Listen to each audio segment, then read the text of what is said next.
Welcome to our session Supporting Your Child, using a graphic organizer to process thoughts, feelings, and actions. Our presentation is meant for families and staff who are working with students pursuing alternate learning outcomes. My name is Megan Viganic, and I'm the school psychologist at Rock Terrace School. My name's Janice Eisenberg. I'm the school counselor at Rock Terrace School.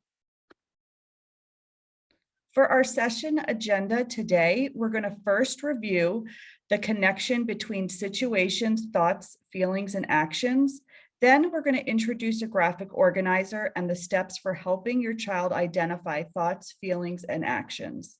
Next, we're going to model using the tool with example scenarios. And last, we're going to share tips and reflections. How can this lesson help my child? Our goal today is to help families understand their child's inner experience and perspective, particularly when they're engaging in actions or behaviors that may or may not be safe or productive or the most effective for problem solving. Using our graphic organizer, we're hoping that families might be able to help uncover other factors that might contribute to their child's actions or behaviors. We want to determine what skills may be missing that need teaching or practice. And our role as staff and parents is often to serve as a thinking and communication partner to help our children organize their thinking, to see the connections between situations, thoughts, feelings, and actions. And we have a shared goal as families and school staff. We want our students and children to feel agency over themselves, that they can use a strategy to solve a problem and feel better. And they can also access support from trusted adults to help them solve problems and to feel better.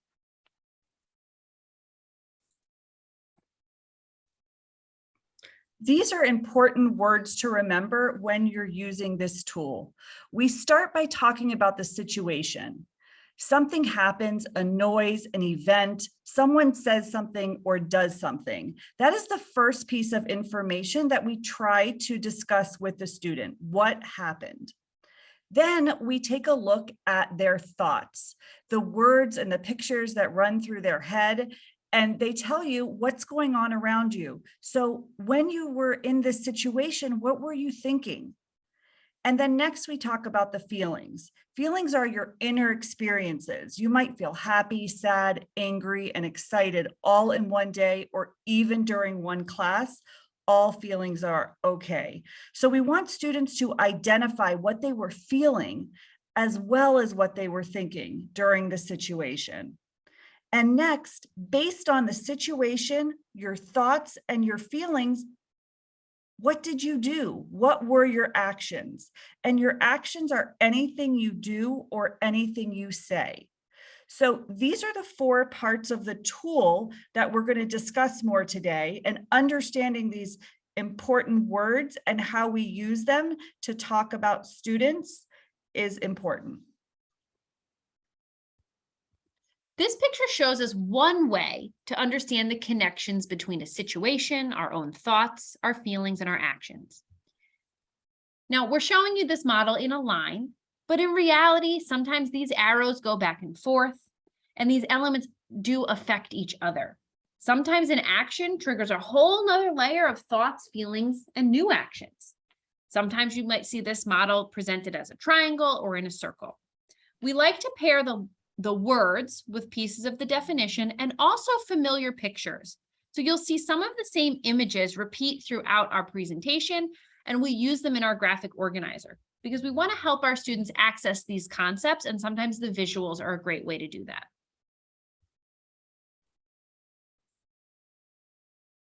So here's a tool that sometimes we use in our role at school that we're hoping may be beneficial for families. So when a student is processing an event, often we'll bring out a graphic organizer. That's a way to help organize our students' thoughts, to give context and help kind of organize all the information that we're getting as a student processes with us. It can also help us as the adults guide our conversation and what kinds of questions to ask and where I need more information. We want to help the child break down the situation, what they thought about it, what they felt, and what they did. So you can see the familiar images presented here. And there is text, and you may have students who engage with this by writing or by communicating verbally or using other assistive technology. Sometimes we want to focus on the action and thinking about reteaching rules, providing reinforcement or enforcing consequences. Sometimes as staff or parents, we're thinking about how do I let my child know that this behavior was or was not safe or effective or acceptable. But when we have a better understanding of the child's thoughts and feelings that came before the action, we can look for patterns. We might learn about situations that are stressful. We might identify skills that our child needs to build. We might identify supports that we need to have ready for next time. So we're hoping that for the adults that we're able to expand beyond just the behavior, but to look at all of these other pieces that are related.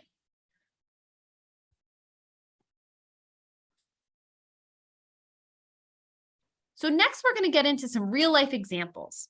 So we're going to use de-identified examples that students we've met with in the past have brought up when we're processing.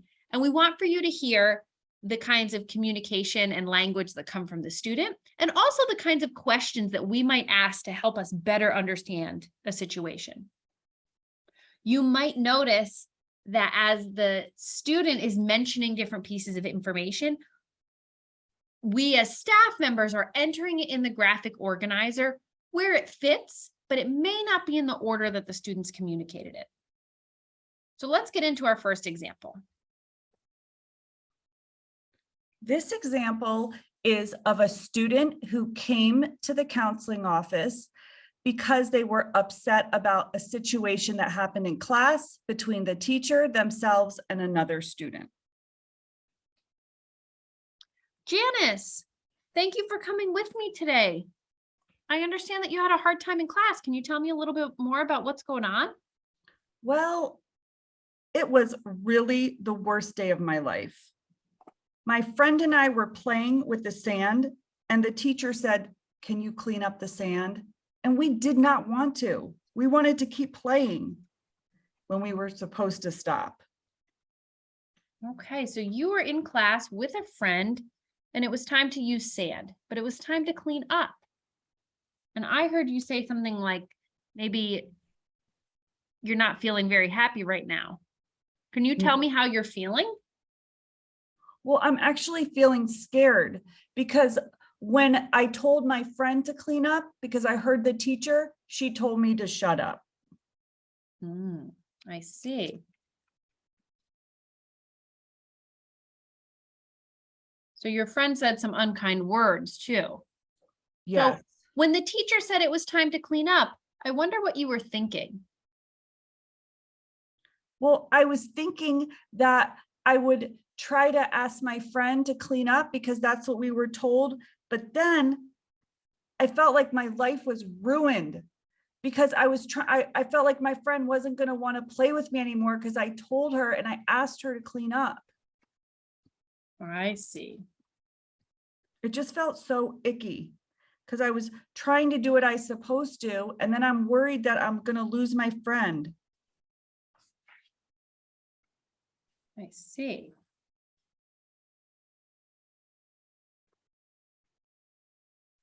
Wow.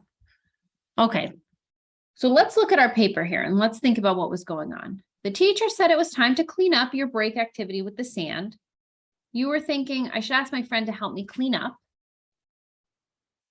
And I'm wondering, did you ever ask your friend, can you help me clean up? No. Oh, okay. So I'm going to put that in our actions column. You did not ask your friend to help. And then you went back to thinking, my friend doesn't want to play with me. My life is ruined. I feel scared that she won't be my friend anymore. Does that sound right? Yeah. Okay. So tell me what happened next. So I was so upset about my friend and about what she said to me that I just left the room and I was crying so hard. Mm-hmm.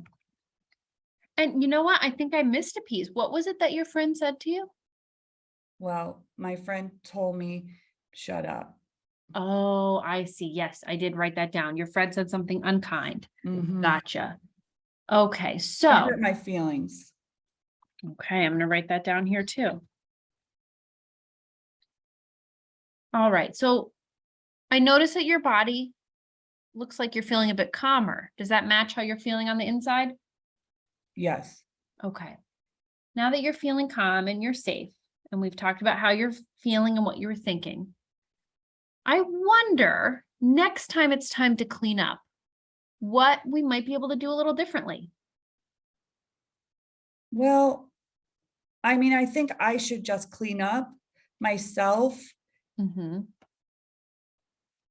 and maybe just then go to my seat Okay. So and if not you say start cleaning anything. up, Yeah, because I don't want to make my friend mad. I see. So you might focus on next time starting to clean up, following those directions from the teacher. And then maybe a staff member can help you work things out with your friend. Yeah, and my teacher said next time I should ask someone to go for a walk and not just leave the room. Okay. Sometimes we do need to step out, but we want to make sure everyone knows where we are. So sometimes we'll ask for a break. Those sound like some really great strategies for next time. Thanks, Janice. Thanks for coming to talk with me. Are you ready to go back to class? Yes, thank you. Okay. So what you heard in our example here was a conversation of what it might sound like with a student. And it's going to sound different for every student, depending on what's going on for them, their communication skills, their, the complexity of the situation. At this point, we have the opportunity to check in with the teacher to get more information about the situation. Maybe we need a visual schedule. Maybe we need a visual timer to help with that transition from break time to cleaning up. Maybe the student would benefit from a flash pass and some explicit teaching for how to use it and where to go.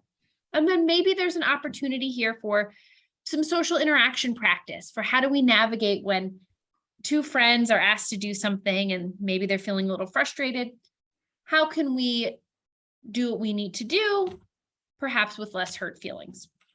So the student may walk away with some action items, but sometimes more importantly, we as staff or caregivers identify some situations that we can, or some opportunities, I should say, to adjust the situation or the actions. So let's look at one more scenario. This scenario happened with a young adult who was in the cafeteria and a student was using an electronic device and she wanted to use it and the student said no. Janice, thanks for coming with me to the office today. I understand that something happened at lunch and I was wondering if you could tell me more about it. So my friend had their iPad out at lunch and I did not think that was fair. I see. So you were thinking that's not fair.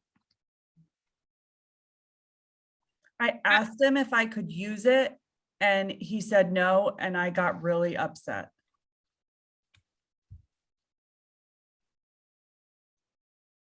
Okay, so you were feeling pretty upset. Yeah. Were you upset that the student had an iPad, or were you upset that you didn't? Well, I was upset that I didn't. And I didn't like his answer. So it sounds like you were wishing you had electronic devices at lunch too. Yes. And you didn't like his answer. I wonder how you were feeling. Were you feeling sad or disappointed or something else? I was angry. Okay. I was angry because usually he would share with me, but today he just didn't. And I really, really wanted to look up something on his iPad. So sometimes this friend shares with you, but today was different. I wonder what you were thinking about that. Did you have any wondering questions? Well, I think that I was thinking I don't like this answer and I really wanted to get out of there because if I couldn't be with if I couldn't play with the iPad, I really didn't want to stay in the cafeteria. Okay. So what happened next? Well, I left the cafeteria Mm-hmm. and I went and I was walking down the hallway. Okay. And how did you feel when you were walking? Well, I think I felt upset and then I didn't even realize it and I ran into somebody. I see. Okay. And it sounds like that might be how you got to see me today. Yeah. I see. Well, I'm really glad that you made a safe choice to walk with that staff member to come and check in. Mhm. So it can be so hard when we don't all have access to the same break time activities. So you were feeling really upset or angry. I wonder if maybe a little disappointed about the iPad. Yeah, because I was expecting him to say yes, because he'd said yes before. Mm-hmm. But this time he said no, and he's my friend. So I was really upset. Oh, I see. So if we think about, it sounds like you shared a lot with me about what happened today. Your friend might have his iPad tomorrow. What do you think? Yeah, he might. I don't And know if I'm gonna sit at his table. okay. And do you think that will help you handle the situation? Tell me more. Well, I think so, because what happens is if I'm seeing him with it, then I'm gonna want to use it. Mm-hmm. So if I'm away from him, then I won't ask him, and then I won't want to use it. I see. Because there's tables where nobody's using any electronics at lunch. Okay. Are there other students at those tables? Yeah, I have another friend I want to sit with. Okay. So it sounds like we have an alternative option here. You can sit with another friend and you might be able to chat or do something else. Mhm. Okay. And you had mentioned earlier you wanted to look something up. I wonder if we can think of a solution for that when there's information that you want. What do you think we can do to help you answer your question? Well, I guess I could ask a teacher if I can look it up during class, or if I should just look it up at home. Maybe. And maybe you can find out if there's a time during break time that you can do that. Mhm. Okay. Those are good solutions, Janice. I think those are some great ideas. When we're done here today, I'm going to check in with the staff who are in the cafeteria and see if there's any other ideas that we can come up with so that we can make, this cafeteria time feel a bit more calm and relaxing. And so everyone has someone to talk with at their table. Is that okay with you? Yeah, sounds good. Thank you. Great. So we send this student back to class. We've identified a lot of valuable information. On the surface, we might think, oh no, the issue is the student walked out of their assigned location. And we might handle that a little bit differently. Now we have more information that this student's struggling with, things not feeling fair or handling disappointment or accepting no from a friend. And that's a really important social skill that we might be able to help that person build. So by breaking things down with the situation, the thought, the feeling, and the action, we have a lot more information to work with as we're thinking about interventions.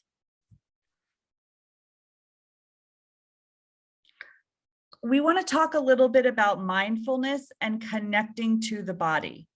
Oftentimes, our first sign of uncomfortableness or something not right is our body sensations. We have a lot of students who we talk about, how does does your body feel safe? Does your brain feel safe? And because body sensations are connected to the thoughts, feelings, and actions. And that might be their first sign that they need to either leave a situation, ask for a break, or just let them know more about how they're feeling. Also, touch and smell are particularly powerful sensations that can trigger a cascade of thoughts, feelings, and actions. So oftentimes, you might smell something that reminds you of something that happened in your past. We also have students that when they hear a certain sound, it could be a trigger of something that happened in their past, and it might bring up certain uncomfortable thoughts, feelings, or actions. And better understanding what the situation was, so they might let us know, well, when I smelt this, or when I saw this, or when I heard this, that was a trigger for me. And practicing mindfulness strategies can help regulation in the moment and be preventative. So as we were saying, and as we were going through the situations, we didn't discuss it specifically, but the students that we meet with, we always talk about different strategies that will help them in the moment feel calm. It might be a breathing exercise. It might be something that they carry with them. It might be positive self-talk that we've talked to them about, and words that they tell themselves to be courageous in difficult situations. But after we sort of find out how the students are dealing with different situations, we always practice and give them strategies to help them in the moment, and also to be preventative. If you are thinking about this might be a positive self-talk you can tell yourself to keep you from getting elevated. And many of us need explicit teaching and practice to recognize how our bodies feel and connect those sensations to what we are thinking, feeling, and doing. So oftentimes when we are creating a social story, or, after we see a pattern of behavior, we might say, I noticed that before you get upset, you often clap your hands, or you often make a fist, or you often touch, this part, like clap your legs together or something. So we are helping the student to identify what's going on that we're noticing so that they can also notice it too. It could be, and oftentimes students have said, like, I feel upset first in my stomach. That's where I feel upset. So them recognizing that and then having a plan to help them calm down. So just teaching how our bodies feel and connecting that to helping them deal with certain thoughts, feelings, and deciding on what their next action will be. So this graphic organizer is a tool we've been using at our school, for over a year. And we wanted to share some reflections and themes as we processed our experience as, providers and how we've supported students. So, we've noticed that when we're using the graphic organizer to process the event, many of the adults become more aware of several places for intervention, not just replacement behaviors, but again, how we might modify the environment, supports that we need in various settings, how we can change the nature of that situation that might be preventative. It's also helping us identify places for explicit teaching of skills, whether they're social interaction, whether it has to do with accepting no, tolerating discomfort, etc. It's given us an opportunity to understand how students experienced and interpreted events, because sometimes a student's experience turns out to be quite different from what we see on the outside. We've had many students share with us information that we didn't know before about their own personal experiences and what it's like for them in various circumstances. And we've been able to then apply that to individualize interventions. Many of our students report their experience in a non-linear, non-sequential order. So sometimes we're getting some of the most powerful information first, maybe something about a feeling or a sensation. And we've found that for us as staff members, using this graphic organizer helps us ask more productive, clarifying questions. It's helping us as a communication team to organize the situation, help understand how our students see the world. Our students have been practicing identifying their zone of regulation, identifying their feelings, but we're finding that recognizing our thoughts has taken a bit more practice for our students. We tend to ask children more often, how do you feel? And this gives us an opportunity to ask them, how do you feel? And what were you thinking at the time? What did you notice? What do you wonder? So it helps us expand on some of those connections.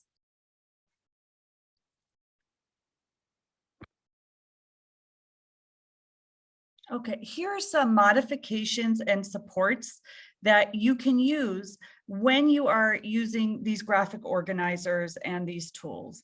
You want to offer choices. I wonder if you feel sad, disappointed, mad, or something else.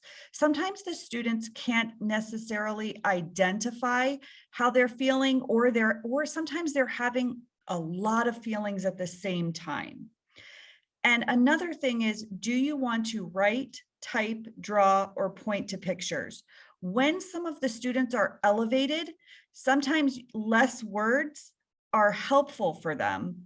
And so sometimes either they want to, it's hard for them to talk about what happened, but they can write about it, they can type it out, they can draw, or you can have certain pictures once you know your students well, and they can point to what's going on or what happened during that situation. And also pairing the words with pictures or using the pictures only will help them for the next time. Provide a visual with sentence starters.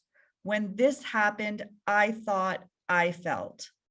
I have found that students really like to look over the graphic organizer after we have filled it out and see how, and sort of as I repeat to them, okay, well, this is what I heard you say when this happened, you know, you thought this, you felt this. They're like, yeah.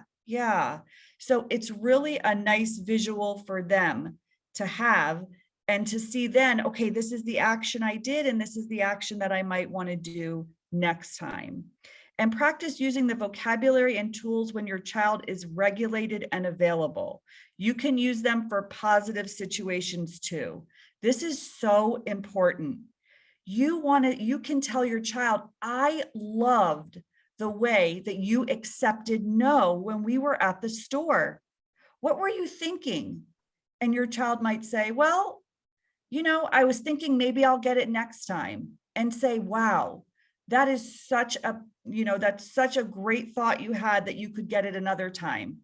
Even though you were feeling disappointed, or they might tell you they're feeling disappointed, but they also understood that they can't get a toy every time they're at the store. So pointing that out is also important. And I love the way that you accepted no, and you just kept walking. And we were able to get the rest of the things, get out of the store and move on and, you know, do a fun activity next. So really using this tool when your child is regulated will help them to become more comfortable with it when they are elevated. So we're going to wrap up with some tips and ideas for implementing this graphic organizer and using some of this language, in your daily life or in your classroom. You know, just a reminder, the graphic organizer and processing with students about this is intended for use when our children are calm. You know, we know that when any of us are in an escalated state, our access to our language resources really diminishes. It can take quite a bit of time to de-escalate enough to be able to process particularly really uncomfortable feelings or challenging situations. This is not intended to ever feel like a punishment. It's meant to be a tool that, you know, we approach with curiosity and not judgment. You may use language like, I noticed, I wonder, it seems like. This is an opportunity for us to collaborate with our children so that this is a reciprocal process where we're helping them to understand their own inner experience and lead to improved outcomes in the future, engage in more problem solving.